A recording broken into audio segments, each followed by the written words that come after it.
अस्सलाम वालेकुम, मेरा नाम डॉक्टर आयशा क्यास है। मैं एक क्वालिफाइड डर्मेटोलॉजिस्ट हूँ और यूट्यूब के ज़रिए आवाम में आगाही पैदा करना और मुख्तलिफ़ किस्म की स्किन केयर प्रोडक्ट्स के बारे में और स्किन केयर रेजिमेंट्स के बारे में बताना मैं अपना फ़र्ज़ समझती हूँ। आज की वीडियो में मैं आपको ये बताऊँगी कि औरतों में छाइयों का मर्ज़ ज़्यादा क्यों होता है, क्योंकि बहुत ज़्यादा बॉदरसम क्वेश्चन है और काफ़ी ख़वातीन इसको लेकर परेशान रहती हैं। बहुत सारे क्वेश्चंस मुझे आते हैं, तो मैंने सोचा क्यों ना इसके ऊपर एक वीडियो बना के आपके कॉन्सेप्ट्स क्लियर कर दिए जाएं। बेसिकली छाइयों का जो मर्ज़ है वो किसी को भी हो सकता है, मेल्स एंड फीमेल्स को, और हमारे पास दोनों किस्म के पेशेंट्स आते हैं, ख़वातीन भी और मर्द भी। लेकिन बनिस्बत ख़वातीन में ये प्रॉब्लम ज़्यादा पाया जाता है। वजह उसकी क्या है? क्योंकि औरतों में कुछ हार्मोनल चेंजेस आते हैं। हर महीने कुछ ख़ास अयाम में उनके हार्मोन्स बहुत ज़्यादा चेंज होते हैं और उनका पूरे जिस्म के अंदर मुख्तलिफ़ किस्म की तब्दीलियाँ रूनुमा होती हैं। तो चेहरे के ऊपर जो पिगमेंटेशन है, छाइयाँ या मेलाज़मा, वो भी हार्मोनल होता है काफ़ी हद तक। और बहुत सारी ख़वातीन को ये छाइयाँ हमल के दौरान शुरू होती हैं, यानी प्रेगनेंसी में, जब हार्मोन्स का जो पीक है वो हमेशा से ज़्यादा होता है। तो इस वजह से औरतों में ये चीज़ें ज़्यादा नज़र आती हैं। इसके अलावा औरतों में चूँकि रुझान ज़्यादा है हर किस्म की चीज़ को चेहरे पे अप्लाई करना, एक्सपेरिमेंट करना, किसी भी हमसाई फ्रेंड या किसी की बताई हुई क्रीम को बग़ैर किसी ऑथेंटिकेशन के चेहरे पर लगाना, ये रुझान ये हमारी लड़कियों में ज़्यादा होता है। तो उससे क्या होता है कि वो स्किन को डैमेज कर लेती हैं, फेशियल्स एंड ब्लीचेस का इस्तेमाल ज़्यादा करती हैं, जिससे फेस के ऊपर बर्निंग होती है। जो चेहरे के ऊपर अच्छे वाली फ़ैट्स हमारी अपनी स्किन निकालती है, कुछ फ़ैट की लेयर्स चेहरे के ऊपर हमें प्रोटेक्शन के लिए अल्लाह ताला देते हैं, उसको वो बहुत ज़्यादा रिमूव कर देती हैं through repeated facials and repeated bleach cream application and repeated experiments, और इसके अलावा घरेलू टोटके। और इसमें बहुत ज़्यादा मुझे मिलती है इन्फॉर्मेशन ये जी के पेशेंट से ही।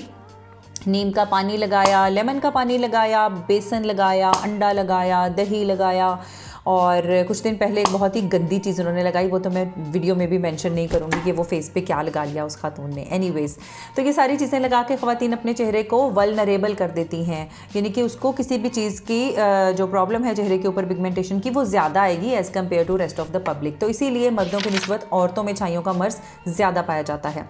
अब मैं आपको ये बताऊंगी कि छाइयों के मर्ज़ को लेके, जो कि एक बहुत ज़्यादा परेशान कुन मसला है, आपको करना क्या चाहिए। तो वीडियो को एंड तक गौर से देखें, और अगर आखिर में फिर भी आपका कोई क्वेश्चन रह जाता है जिसको मैंने एड्रेस नहीं किया, तो प्लीज़ मुझे कमेंट सेक्शन में बताएं, मैं उसको लाजमी तौर पे जवाब दूंगी और कोशिश करूंगी कि उसके ऊपर भी आपको फर्दर गाइडेंस मिले। देखें, छाइयों के हवाले से कोई भी चीज़ अगर आपको ट्रीटमेंट के हवाले से यूज़ करनी है चेहरे के ऊपर, तो उसके कुछ बुनियादी असूल होंगे। उन बुनियादी असूलों के ऊपर हम बात करेंगे, और इसके अलावा कुछ ऐसी रैंडम क्रीम्स जो बगैर प्रिस्क्रिप्शन के आप यूज़ कर सकते हैं अपने चेहरे के ऊपर। तो वीडियो की डिस्क्रिप्शन में मैं उन चीज़ों के नाम लिख दूंगी, वो आप पढ़ लीजिएगा कि आप डॉक्टर को दिखाए बगैर अगर छाइयों का इलाज घर पे रह के शुरू करना चाहते हैं तो आप वो कर लें।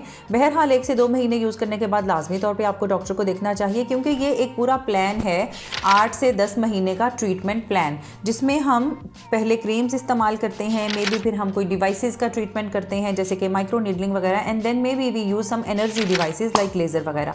तो वो सारा आपको गाइड किया जाएगा कि आपका ट्रीटमेंट सिर्फ और सिर्फ क्रीमें लगाने से होगा या कि उसमें किसी और चीज़ की भी ज़रूरत पड़ सकती है। और ये बताने के लिए किसी डॉक्टर को दिखाना ज़रूरी होगा, क्योंकि हम देख के आपको बताएंगे कि छाइयाँ एपिडर्मल हैं या डर्मल हैं, यानी कि वो स्किन की बैरूनी तह के अंदर हैं या अंदरूनी तह के अंदर हैं।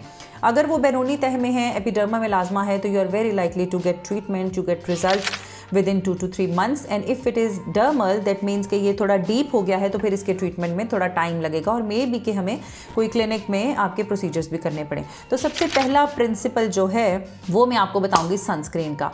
हमारी पब्लिक बहुत ज़्यादा रिलक्टेंट है सनस्क्रीन यूज़ करने पे, और बहुत सारी लड़कियां मुझे कहती हैं कि डॉक्टर साहब हम घर के अंदर क्यों लगाएं, और हम बाहर भी जाते हैं तो गाड़ी में बैठ के जाते हैं, या हमारे चेहरे पे निकाब होता है। तो मैं आपको ये बात बता दूं कि जो भी लाइट आपको नज़र आती है वो विजिबल लाइट है, और जो लाइट का वो हिस्सा जो हमें नज़र नहीं आता, जिसको हम इंफ्रारेड या अल्ट्रा वायलेट कहते हैं, वो बहरहाल माहौल में मौजूद होता है, लेकिन वो हमें नज़र नहीं आता।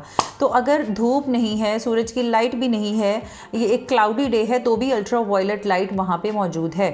और इसके अलावा जो हमारी होम लाइट्स हैं, जैसे जो आपके जो घरों में एनर्जी सेवर्स हैं या एलईडी लाइट्स हैं, उनके अंदर से भी जो लाइट्स निकलती हैं उसमें थोड़ा बहुत पोर्शन अल्ट्रा वायलेट लाइट का होता है। सो बहरहाल you need a protection from the ultraviolet radiation in the form of a sunscreen.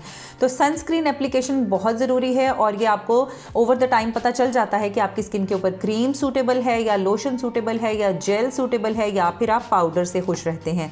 तो सनस्क्रीन लगाना बहुत ज़रूरी है, स्पेशली जब आप कहीं बाहर जाते हैं तो बाहर जाने से 15-20 मिनट पहले या आधा घंटा पहले लाजमी तौर पे अपने चेहरे पे सनस्क्रीन लगा लें। और उसके बाद अगर आप वाकई धूप में रहते हैं, like you are on a shopping और you are having fun somewhere outside, तो फिर आप उसे 2-2 घंटे या 3-3 घंटे के बाद अपने अफेक्टेड एरिया पे रीअप्लाई करें। यानी अगर आपको कोई पिगमेंटेशन है या छाइयाँ हैं तो उसके ऊपर आप लाजमी तौर पर दोबारा से सनस्क्रीन अप्लाई करेंगे। दूसरा प्रिंसिपल छाइयों के हवाले से ये है कि कभी भी अगर आपको छाइयाँ पड़ चुकी हैं तो फेशियल और ब्लीचेस का इस्तेमाल बहुत ज़्यादा ना करें। कोई भी इस तरह की चीज़ें अगर आप गाहे बगाहे चेहरे पे लगाते रहते हैं तो छाइयाँ वर्स्ट होती जाती हैं, ये बढ़ती जाती हैं। इसके अलावा अगर आपको कोई हार्मोनल प्रॉब्लम चल रहा है या लाइक ख़वातीन में अगर उनके पीरियड्स टाइम पर नहीं आ रहे हैं, डेट सही नहीं है या फ्लो ठीक नहीं है, तो लाजमी तौर पर अपने हार्मोन्स के टेस्ट करवाएं और देखें कि अगर कोई हार्मोन्स का प्रॉब्लम है तो उसको सॉर्ट आउट करें। जितनी जल्दी आप हार्मोनल प्रॉब्लम को सॉर्ट आउट करेंगे, इलाज करेंगे, आपकी छाइयाँ भी उतनी ही जल्दी बेहतर होंगी। इसके अलावा मैं आपको बता दूं कि फार्मूला क्रीम को इस्तेमाल करने से लाजमी तौर पे गुरेज करें, हरगिज़ फार्मूला क्रीम्स इस्तेमाल ना करें अपने चेहरे पे। अगर आप ये चीज़ें इस्तेमाल करेंगे तो बहुत सारी ऐसी अच्छी क्रीमें हैं जो आप बाद में इस्तेमाल नहीं कर पाएंगे। हर चीज़ आपको इरिटेट करेगी और आप ये सोचेंगे कि मुझे ये भी सूट नहीं करता, मुझे वो भी सूट नहीं करता। असल में आप अपनी स्किन को इतना डैमेज किया हुआ होता है कि वो किसी भी चीज़ को एक्सेप्ट नहीं करती। सो मच सो कि समटाइम्स पेशेंट्स टेल मी कि हम पानी से मुँह धोते हैं तो भी ये जलती है, हम मॉइस्चराइज़र लगाते हैं तो हमें बर्निंग होती है। वो तभी हो रही होती है या तो स्किन बहुत ज़्यादा ड्राई होती है या बहुत ज़्यादा डैमेज हुई होती है।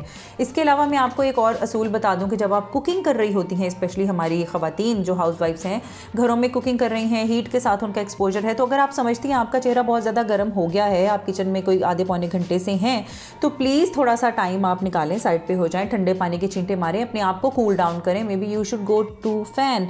तो ये सारे काम आपने गर्मियों में करने हैं। कभी भी 2-3 घंटे के लिए एट अ स्ट्रेच किचन में नहीं जाना। एंड वहाँ पे जब फिर पसीना आता है किचन में तो वही जी दुपट्टे के साथ हम यूँ पोंछ रहे होते हैं, तो दुपट्टे के साथ आपने स्किन को भी नहीं पोंछना, वहाँ पे आपका टॉवल सेपरेट होना चाहिए। आप उस टॉवल के साथ अपनी स्किन को ड्राई कर सकते हैं अगर आपको पसीना आए, but never ever use those dirty things जो आपके चेहरे को मज़ीद ख़राब करेंगे, जो ऑलरेडी सॉगी हुआ है because of sweating.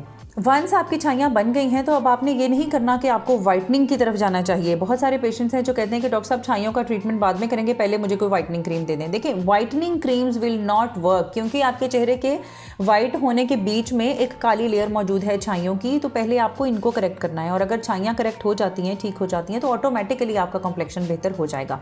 So focus towards treatment of छाइयाँ। अब जो दवाइयों के नाम मैंने वीडियो की डिस्क्रिप्शन में लिखे छाइयों के हवाले से, आप उनको यूज़ करना शुरू कर सकते हैं। And then may be within a month और 2 आप अपने किसी भी नियर बाय डर्मेटोलॉजिस्ट के पास जाएं, अपना पूरा ट्रीटमेंट प्लान लिखें और आज के बाद तौबा कर लें कि आप वाइटनिंग क्रीम में नहीं लगाएंगे। क्यों नहीं लगाएंगे? क्योंकि every other day I receive 1 or 2 patients claiming कि उन्होंने वाइटनिंग क्रीम्स लगाई थी और उसके बाद उनके चेहरे का हशर हो गया। क्या हशर हुआ वो तो हम आपको फोटोज़ में दिखा ही देंगे। Thank you so much for watching the video. If you think कि मैं कुछ एफर्ट कर रही हूँ आप तक ऑथेंटिक इन्फॉर्मेशन लाने के लिए और ये मैं अच्छा काम कर रही हूँ, तो प्लीज़ मुझे एक थम्स अप दे दें ताकि मुझे थोड़ा बूस्ट अप मिले। ऑब्वियसली तारीफ़ हर एक को अच्छी लगती है और अगर आप कोई काम करते हैं और कोई उसको पसंद करता है, एक्नॉलेज करता है, तो आपको मज़ीद एनर्जी मिलती है उसको फर्दर करने के लिए। And I would also love अगर आप मेरे चैनल को सब्सक्राइब कर लें और वीडियोज़ को शेयर करें फैमिली एंड फ्रेंड्स के साथ, ताकि लोग फार्मूला क्रीम से बचें, छाइयों के हवाले से मिसकंसेप्शंस के साथ बचें और अपनी अच्छी स्किन हेल्थ को एंजॉय कर सकें। Thank you so much.